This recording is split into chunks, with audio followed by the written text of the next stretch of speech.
Good afternoon. Welcome back. Glad to see you. Today's video is going to go a little off topic today. I was thinking about people struggling, and I thought, well, there are other ways of helping with anxiety and stress reduction and relaxation and depression.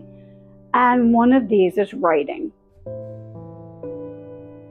And I know it's been used for thousands of years in diaries and journals and letters and essays and books. And writing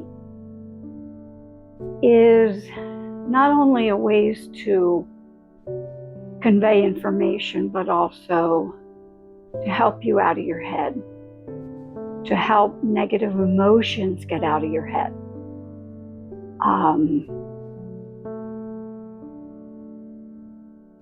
I would prescribe journaling to clients, and they would, I don't know, journaling, I can't ever, No. All you have to do is sit down with a pen and a piece of paper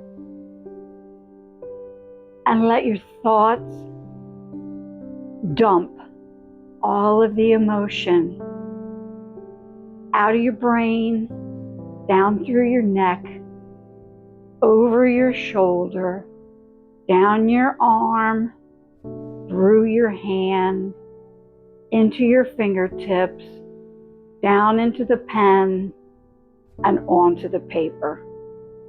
That's it.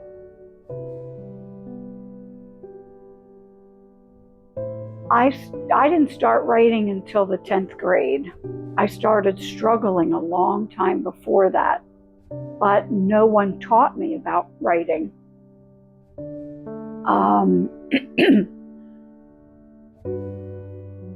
Several years later, I lost most of what I had written in my teenage and 20s, even 30s. I lost most of that in the great storage unit debacle of the 2010s.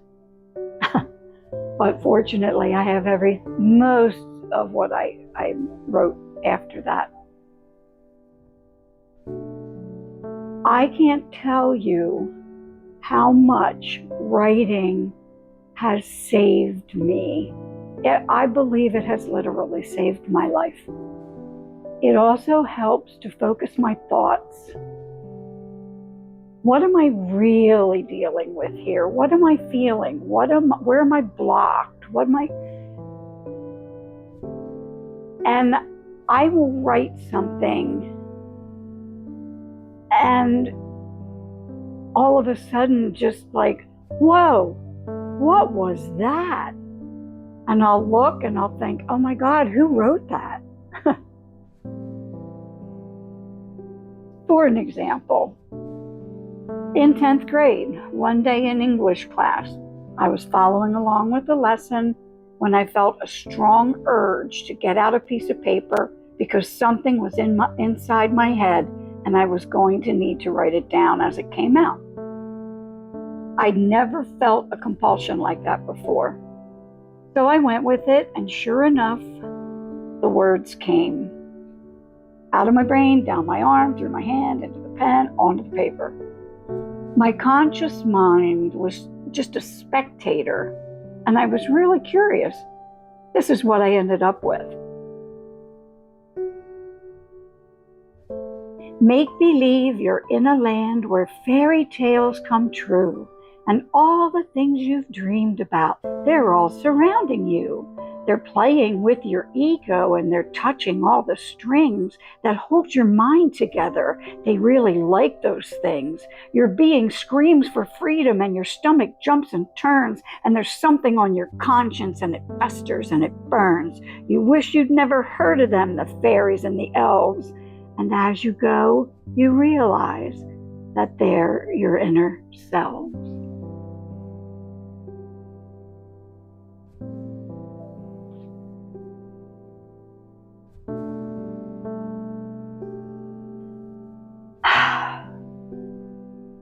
My English teacher was cool with me taking some time whenever I needed to write after that. I did a lot of writing after my daughter passed. And at that time, I was writing mostly in a Japanese poetry form called haiku. And that's a 3-line verse where the first line gets 5 syllables, the second 7, and the third 5 again. She took her life in April, and I wrote this in July. I called it suicide. Some folks take their lives over events from the past that keep haunting them. Some choose to exit due to their present burdens, a soul too laden. Some will suicide when there's no future hope of relief from despair. My daughter struggled with all 3 of these at once. Imagine her pain. Deciding to end a life of constant torment must have seemed so right. I cannot blame her or be angry or bitter that she sought some peace. I fervently hope that wherever she is now, she's found what she needs.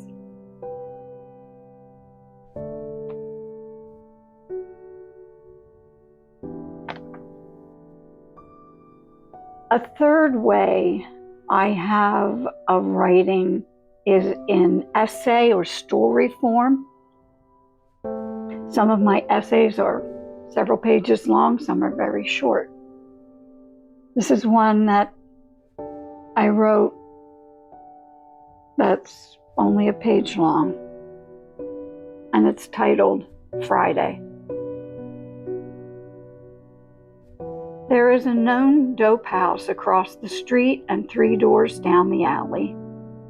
We have a perfect view of it because there's only a parking lot between us and it. This morning, they took a body bag out of it.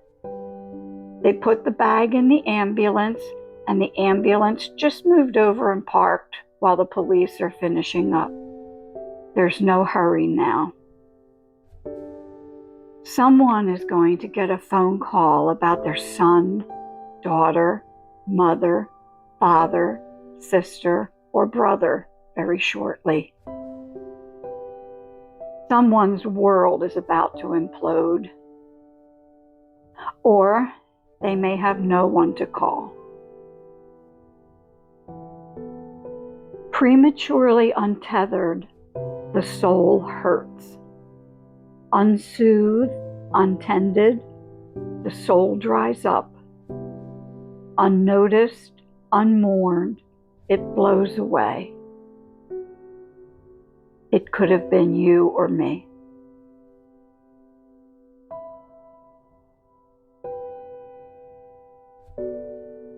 I hope you enjoyed that. If you did, I will read more of the stuff I've saved over the years, and a lot of it over the past few years when everything's been happening.